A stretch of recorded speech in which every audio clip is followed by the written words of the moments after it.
Rockstars. Eine Villa.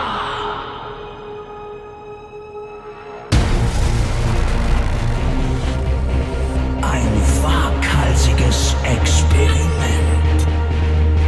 Die Rockstar Villa.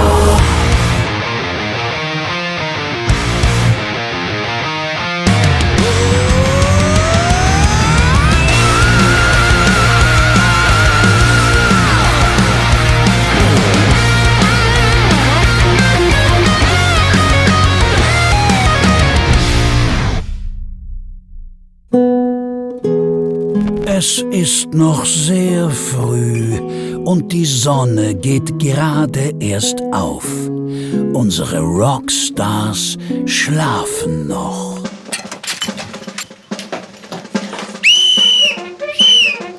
Auf geht's zum Frühsport, Mäuschen. Du hast 2 Minuten. Doch unsere Spielmacherin hat andere Pläne. Sie möchte die Gruppe bestrafen fürs Abhauen am Vortag. Jetzt alle zum Appell. So, ich so, Alter, was ist los mit ihr? Aufstehen, du Langschläfer. Wir wurden heute Morgen so bös geweckt von diesem Drill Sergeant alias Spielmacherin. Machst dir kein Bild. Wir haben gerade ganz gemütlich mit Meek gekuschelt. Der sich verirrt hat in das Zimmer von Jim und Steffen. Doch auch hier werden alle unsanft geweckt. Wow. Na, ihr kleinen Schweinchen, da will ich mich ja gerne dazu legen. Aber ihr müsst jetzt zum Sport. Zieht euch an, ihr seid schon viel zu spät. Pflichtbewusst und gehorsam, wenn auch noch etwas verschlafen, hetzen die 3 nach draußen zum Appell. Sorry, guys. Stillgestanden! Ich hab euch gesagt, es hat für jeden von euch Konsequenzen, einfach abzuhauen. Und jetzt? Abmarsch nach rechts zum Aufwärmen! Los geht's! Die träge Masse setzt sich langsam in Bewegung. Schneller! Schneller! Was ist da los?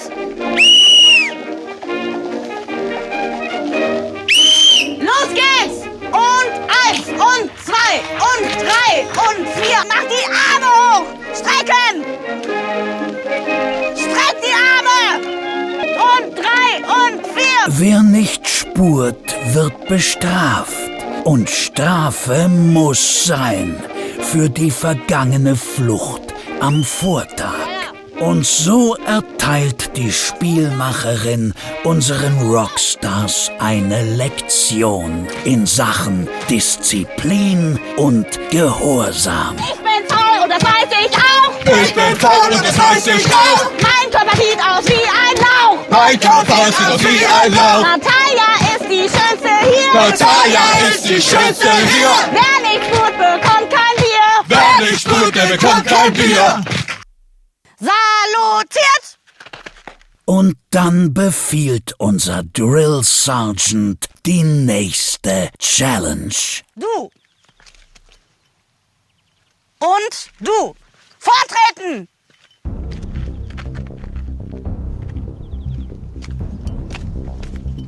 Ihr seid die Auserwählten der nächsten Challenge. Die Challenge heißt Rock That Shop. Nach vorne schauen, wenn ich rede. Jeder von euch bekommt 150 € und wird in der Stadt zu folgendem Motto ein Outfit auswählen. Das Motto lautet: Du bist eingeladen zu einer spanischen Hausparty. Stil traditionell. Ihr habt 1 Stunde Zeit, das Outfit auszuwählen. Am Abend werdet ihr das vor den anderen präsentieren. Verstanden? Hast du das verstanden? Ja! Verstanden? Sir, yes, sir! Verstanden! Sir, yes, sir! Du bist auf eine spanische Hausparty eingeladen. Motto traditionell. Und dann hatte ich direkt die Idee, okay, ich brauche eine spanische Uniform. Dann habe ich an diese Stierkämpfer gedacht. Und habe gedacht, so will ich aussehen. Ande nimmt seinen Bruder Hannes mit als Shoppingberatung. Du brauchst auch Stilberatung, glaubst mir. Und Marina hat sich für Clementine entschieden als Unterstützung. Have the best plan. They won't see that coming. Oh no. Oh no. Well, they have no idea. Oh, they have what no idea. awaits. Oh yeah. But if we actually manage to find shops with the items that we have in mind, Yeah. That's might be the most challenging. and they're not too expensive, there are Yeah. a couple things there that I'm like, ooh. But yeah, but if it works out, we got this. And anyway, we have the resource to find B plan. Oh yeah. You know, I think we're creative enough. exactly. We are a guaranteed creative team. Absolutely. We've done this before We've done this with the whole Exit Eden stuff. right? Yes. So So yeah, it's gonna be. I think we're gonna win this job. Die beiden sind siegesgewiss. We started to brainstorm with Marina, and the first things that we try to really push away were the absolute cliches of what a traditional Spanish costume would be like. So we thought if she goes anything to flamenco, for instance, it would be so expected for a woman, you know, because it's one of the first traditional outfits that you can think of for a woman. So we were like, let's get away from all the cliches. And then she was like, let's do something very artsy. Let's embrace the Spanish culture. So getting away from the cliche of the costumes, getting a little bit deeper into the culture.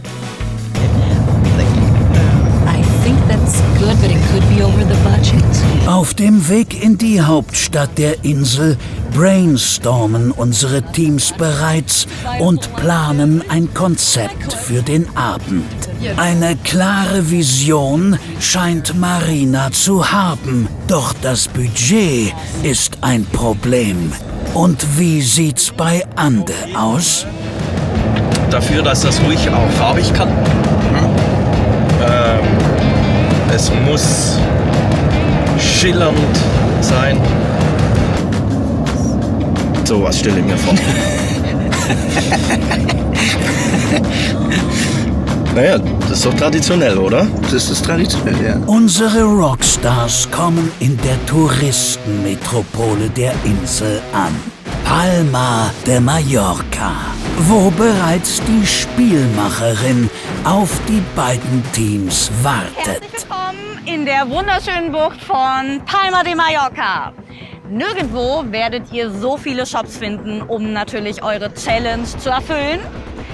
Dazu, meine Lieben, bekommt jeder 150 €. Exakt dieselbe Summe bekommen beide Teams von der Spielmacherin überreicht. Mit diesem Budget müssen unsere Rockstars haushalten. Die Zeit läuft gleich. Ihr habt nämlich nur genau 1 Stunde Zeit. 1 Stunde, um ein Outfit zu finden. Nicht so viel quatschen. Die Zeit läuft jetzt. Und die Challenge beginnt. Fast schon panisch rennen beide Teams Richtung Innenstadt. Marina und Clementine versuchen ihr Glück zuerst in kleinen Boutiquen. Oh, perfect. Oh, I'm feeling this one.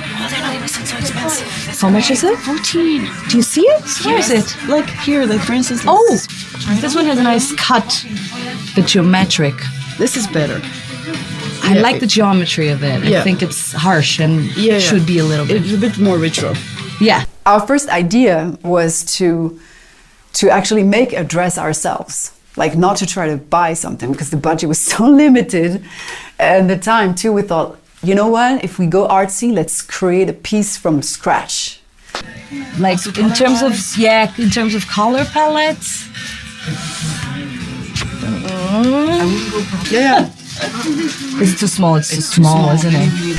So we thought, okay, we can't create her artsy idea, her embrace, like her envision of being almost a piece of art herself. And that's where she came up with the idea of going into Salvador Dali's world with those melted clocks and the question of time and memory and everything. An der Kathedrale von Palma de Mallorca überlegen auch Ande und Hannes, wie sie mit dem schlanken Budget haushalten sollen. Wir haben uns ja ein bisschen was vorgenommen. Du willst einen Matador-Kostüm. Genau, ich brauche einmal hier Matador und ich weiß nicht, findest du den Gedanken doof? Ich finde das gar nicht so scheiße. Lass doch einfach in den Kostümladen gehen. Ja, warte mal. Ich google mal. Der Gedanke ist nicht schlecht, doch ob ein Kostümverleih euch ein Kostüm verkaufen wird? Es gibt was. Kostüm Palma. Ja. Aber ich sehe gerade, das ist 2,8 Kilometer in diese Richtung. Ich finde, das ist zu heiß. Nachher laufen wir jetzt irgendwie, also mindestens eine halbe Stunde durch die Gegend und verlieren einfach nur Zeit. Ja, aber ganz ehrlich, ich habe schon, also mit der Idee habe ich mich jetzt angefreundet. Also da will ich eigentlich auch nicht mehr davon abrücken. Wie kriegen wir das hin? Ich kann mir vorstellen, dass wir eher uns das jetzt zusammenstellen müssen aus Attributen. Komm, hol doch mal dein Handy raus. Lass doch mal einfach noch mal auf die Bilder gucken. Ja. Ich habe das jetzt gerade mal gegoogelt. Alter, weißt du, was ich gerade sehe? 3.000 € kostet so ein richtig traditionelles Ding, wenn du hier einfach nur eingibst.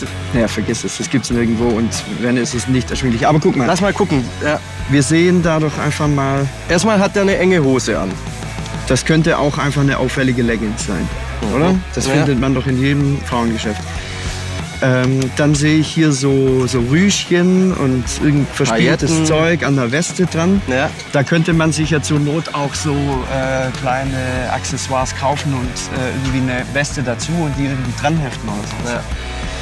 Wir müssen jetzt ein bisschen improvisieren. Aber Alter, sowas kriegen wir niemals in einem normalen Modegeschäft. Hut ist wichtig. Sehe ich gerade einen Hut. Und die Schuhe, die haben so Halblinge. Das sind so, weißt du, nur so zum Reinschlüpfen. Und auch möglichst glanzvoll und auffällig. Komm, lass doch mal so machen. Wir sind jetzt hier ja an einem touristischen Spot. Da wird es ja mit Sicherheit so kleine Ramschläden und sowas geben. Lass doch einfach mal gucken. Schön und gut, aber eure Zeit läuft und ihr habt noch nicht einmal angefangen. Wie läuft es inzwischen bei Marina und Clementine? Ja, wir haben dich gemisst. Hut und Salamander. Wofür das denn? Was soll denn das sein hier eigentlich? Wir haben einen Plan, keine Sorge. Aha. Es wird phänomenal. Was soll denn das bitte? Es wird gut. Unsere Spielmacherin verunsichert die beiden. Aber jetzt müssen wir los! She doesn't. It's this way. Oh.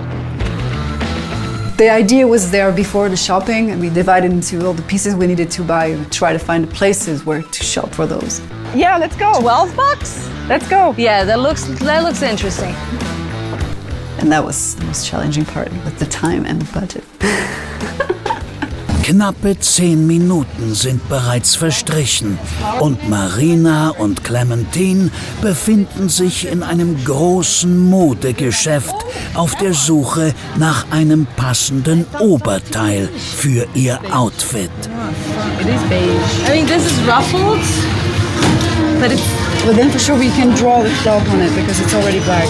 Well, excess could also fit. Can you check on the shoulders?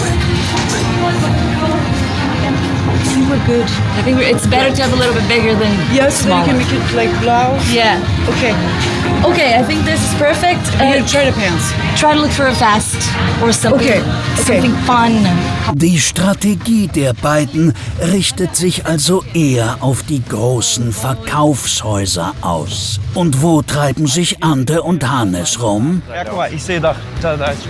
Er hat halt immer so seine Ansichten und er hat seine Vorstellungen, wie er Dinge machen will. Und eigentlich weiß ich von vornherein, ich kann ihm da wenig reinreden. Ne? So, und er hatte von Anfang an dieses Torero-Bild. Matador. Wir müssen ausgefallen denken. In kleinen Touristenshops wollen die beiden fündig werden. Gold ist wichtig. Gold ist wichtig. Ich will Viel Flatterzeug ist Ich will kein Schwarz. Es darf schon auffällig sein. Mhm.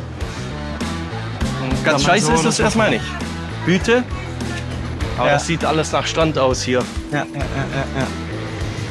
Haben die nicht auch immer so ein Stimmt. Warte, lass mich nochmal aufs Referenzbild gucken. Rasselzeug? Der hier, der hat doch sowas Ähnliches. Das sind zwar keine Rasseln, aber gut. Dafür habt ihr eine akustische Komponente.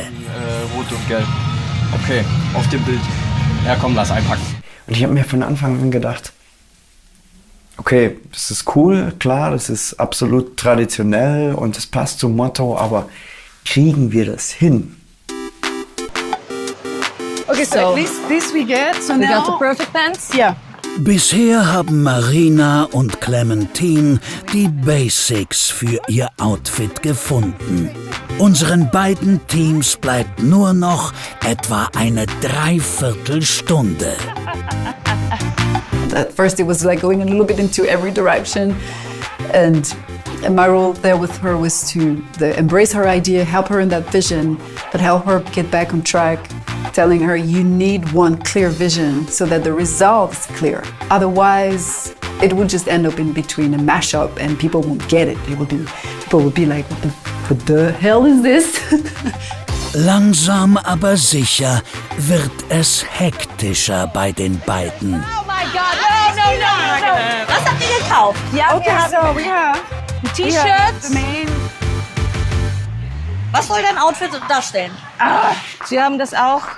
Okay, unser Outfit soll Dudley darstellen, aber nicht erzählen. Scheiße, das Geld. Wir müssen nichts verlieren. Also wir sind extrem gestresst gerade. Wir brauchen alle Zeit der Welt. Also tschüss. Viel Spaß. Danke. Mein Ansatz war, eher so in diese Tourist-Shops zu gehen, weil die haben meistens so ausgefallenen Scheiß, beziehungsweise irgendwie auffallenden Scheiß. Und Sachen, aus denen du dir halt selber was createn kannst. Und in dem Fall hat sich das 100% ausgezahlt. Ja, das war jetzt aber schon mehr als gedacht, ne? Wie läuft's? Du bist also auch da, okay. Was ist das? Na, guck dir mal an. In welche Richtung geht das? Komm. Du willst dich als Frau verkleiden. Genau das wollte ich nicht hören von dir. Eins, guck doch mal. Kuscheln ist schon irgendwie, oder? Was hast du An denn was, dazu? an was erinnert dich das noch? Das spanische Latina. In einem dieser Shops gab es eben auch so dieses Oberteil, diese Männerbluse oder eigentlich muss man sagen Frauenbluse, die wir in Übergröße gekauft haben, dass sie angepasst. Mit dieser goldenen Weste und wir wussten sofort, als wir das gesehen haben, das ist das Herzstück. Muy bien. Wow. Eso es torero, eh. Ande hat Glück. Er findet eine Weste, die tatsächlich an einen Torero erinnert. Eigentlich das, was wir wollen. Wichtig sind nämlich auch hier die Rüschen. Also darin haben wir uns tatsächlich direkt verliebt. Und dann hat es eine Eigendynamik angenommen, weil wenn du dann erstmal ein Teil hast, dann musst du auch in dieser Farbe weiterdenken. Und dann habe ich auch ganz klar zu Hannes gesagt, okay, wir können das machen, ich fühle es auch. Also ich fühle diese Farbe, aber dann müssen wir in der Form auch weiterdenken. Bei Ande und Hannes läuft's also. Wohingegen Marina und Clementine etwas zerstreut wirken und von Shop zu Shop rennen. Und was suchen sie eigentlich im Blumenladen? So, jetzt haben wir alle Basics. Geile Schuhe, Hose. Hättest du geglaubt, dass man sowas hier findet? Ehrlicherweise, ich hätte nicht geglaubt, dass ich mal sowas anziehe, aber Wir haben eine Bluse, wir haben eine Weste, wir haben eine Leggings, wir haben Accessoires genug und vor allen Dingen haben wir noch Zeit. wir haben das jetzt alles gekauft. Wir haben Zeit, du sagst es. Ist es zu Pappnase? Ich weiß, eigentlich ist es jetzt zu spät, aber los, hilf mir. Ich brauche das jetzt kurz. Sag mir, dass es nicht Pappnase ist. Das Kostüm. Ja. Alter, das ist volle Kanne Pappnase, Okay. aber es muss so sein. Das ist eine Hausparty. Du bist auf einer spanischen Hausparty eingeladen und der Stil ist traditionell. Aber kommt der Matador durch? Kommt der Matador durch? 100%. So, das will ich hören. Das ist Mann. ein Torero. Ja, Ein okay. Torero. Alles Maximal. klar. Aber Hey, dann bin ich jetzt entspannt. Wir brauchen jetzt noch ein Tuch. Aber nochmal, wir haben Zeit. Ja. Ich würde vorschlagen, wir suchen uns jetzt mal ein sonniges Plätzchen. So haben wir das dann auch gemacht. Mit der Konsequenz, dass wir noch ewig, und wenn ich sage ewig, dann meine ich ewig, auf die Girls gewartet haben. Die scheinbar Gedanken verloren und in aller Ruhe durch die Innenstadt schlendern und die Zeit völlig vergessen haben. So kann man auch gewinnen, ne? Also jetzt wird es aber auch langsam knapp, ne? Oh, da hinten kommt was angerannt. Und tatsächlich in sprichwörtlich allerletzter Minute schaffen es Marina und Clementine gerade noch so. Das war jetzt aber wirklich knapp. Aber ganz genau schaue, läuft die letzte Minute gerade, ne? Eine Stunde. Hui. Ich sehe jetzt zumindest volle Tüten. Ja. Das lässt ja hoffen, dass da was Schönes dabei ist. Ne? Dann würde ich sagen, wir sehen uns in der Villa. Okay, Bis später. Am späten Nachmittag erreichen unsere beiden Teams dann wieder die Rockstar Villa. Müssen wir jetzt noch ein paar Gedanken machen, wie ich das dann präsentiere. Das muss ja auch dargeboten werden alles. Jetzt mache ich erstmal eine gechillte Anprobe. Ich spiele so ein bisschen rum mit den Accessoires. Ich glaube, das wird viel ausmachen. Und dann sehen wir uns nachher. Jo, geh dich mal und du Mamos. Bis dann. Tschö. Ciao.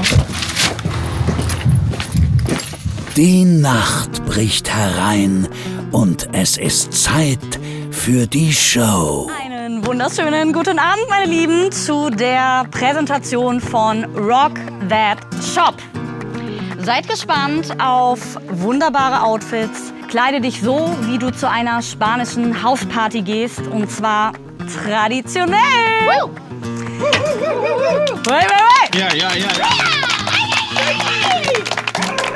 Dankeschön, Dankeschön.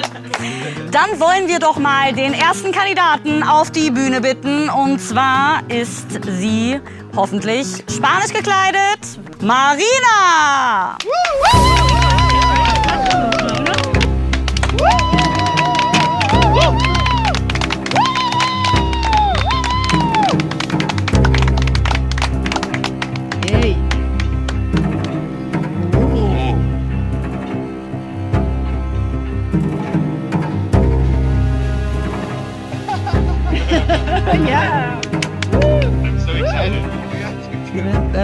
Wir hatten tausende Ideen. Wir haben Laden auf Google recherchiert und zack, zack, wir gehen da.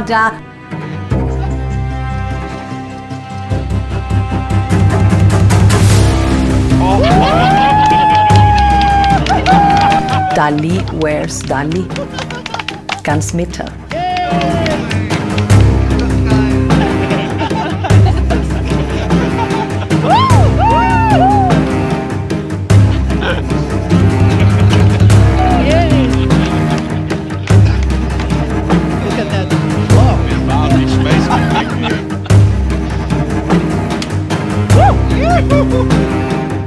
Ja, die Perücke habe ich eigentlich mitgebracht, weil ich habe tausende Perücke zu Hause und ich habe mir gedacht, warum nicht? Ich habe ein Gefühl, wir werden diese Perücke brauchen. Ich habe irgendwas improvisiert, aber ich habe gedacht, okay, diese Surprise-Effekt brauchen wir auf jeden Fall, das Reveal.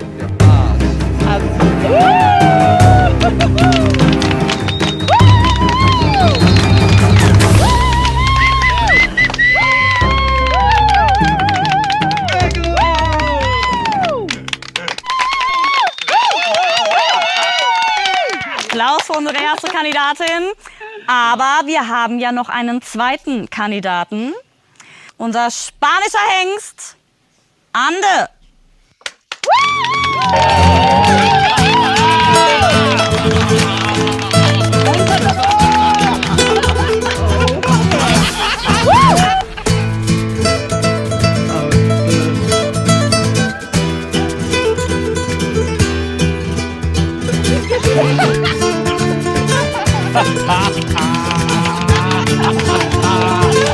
Da waren sehr viele Unsicherheiten. Da gab es Unwägbarkeiten, als es darum ging, das Outfit zu besorgen. In einer Sache war ich mir sicher, ich wollte ein Torero sein, ich wollte ein Matador sein. Und das habe ich mir auch nicht mehr aus dem Kopf schlagen lassen.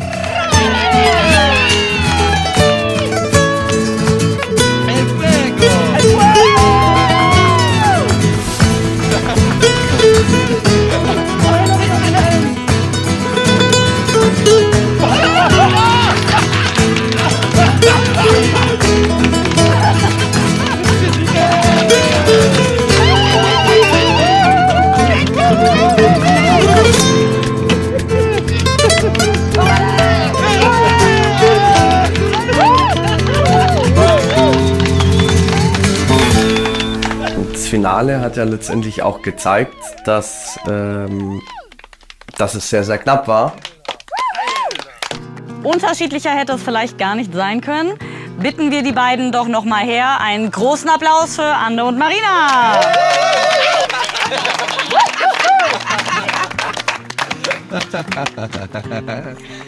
Schaut sie euch noch mal genau an. Und jetzt freue ich mich auf eure Stimme. Ihr dürft euch für einen Kandidaten entscheiden. Let's go! Das Hemd mit dem Salvador Dali Design, das ist so accurate, so fantastic. And I mean, look at you. So, I have to say that if I have to choose one, only for today, I will break the rules of the team and I will choose Anne, because I just think that this is beyond anything that I could have imagined. Micheles Stimme geht an Ande. Und wie urteilt Anna? Als Marina reingelaufen ist mit dem Tuch und man noch nicht wusste, was sich dahinter verbirgt. Du siehst einfach mega, mega gut aus. Aber also Anne, du hast mich echt beeindruckt. Ich bin überrascht darüber, dass es diese Schuhe in deiner Größe gab. Ja, und also dieser Mut, diese enge weiße Hose anzuziehen, hat, finde ich, nochmal einen extra Applaus verdient. Show me what you got! Not necessary anymore. In dem Fall muss ich zugeben, dass ich für Ande stimme. Auch Annas Vote geht an Ande. Steffen? Schon öfters in solchen Leggings gesehen und das ist bei weitem nicht die auffälligste, die er in seinem Leben getragen hat. Das kann man auch mal sagen. Er hatte schon Leggings an, die eine ähnliche Farbe hatten wie die Schuhe, die er heute trägt. Aber sowas. Also müsste ich meine Augen schließen und mir einen spanischen Style vorstellen, habt ihr das beide sehr, sehr gut gemacht. Auf jeden Fall. Sehr, sehr gut. In einer komplett anderen Art und Weise. Die Präsentation von beiden hat mich total umgehauen. Jetzt ganz knallhart, ich gebe meine Stimme an Marina, weil der Effekt, als der Vorhang fiel, hat mich 1% mehr geflasht als Annes Präsentation. Also Marina, Auch Marina bekommt einen Punkt. Wird Jim ausgleichen? Bei Anne, die Schuhe ist absolute Highlight. Ja, also, spanische Party, weiß ich nicht, ob es nicht eins zu Karneval ist, also eins zu verkleidet, eins zu... Hingegen Marina kann ich mir einfach 1:1 auf einer Party vorstellen. Die Details, alles wirklich wunderbar. Deswegen gebe ich meine Stimme tatsächlich Marina. Und es steht 2:2. Auch von meiner Seite Respekt an die beiden. Ihr habt das Thema sehr gut umgesetzt. Ande, dass du dich traust, als Mann hier so zu stehen, finde ich mega. Und dann die Performance dazu, die aber super männlich war, fand ich, also so diesen Gegensatz fand ich sehr cool.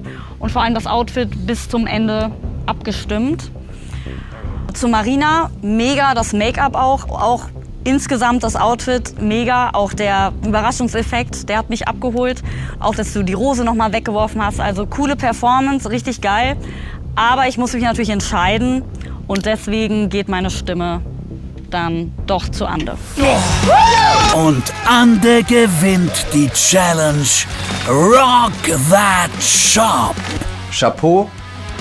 Chapeau an beide, aber Chapeau an Marina. Ganz großes Kino. Schade, dass nicht ganz gereicht hat. Gut für meine Band, gut für mein Team, aber hey, that's life.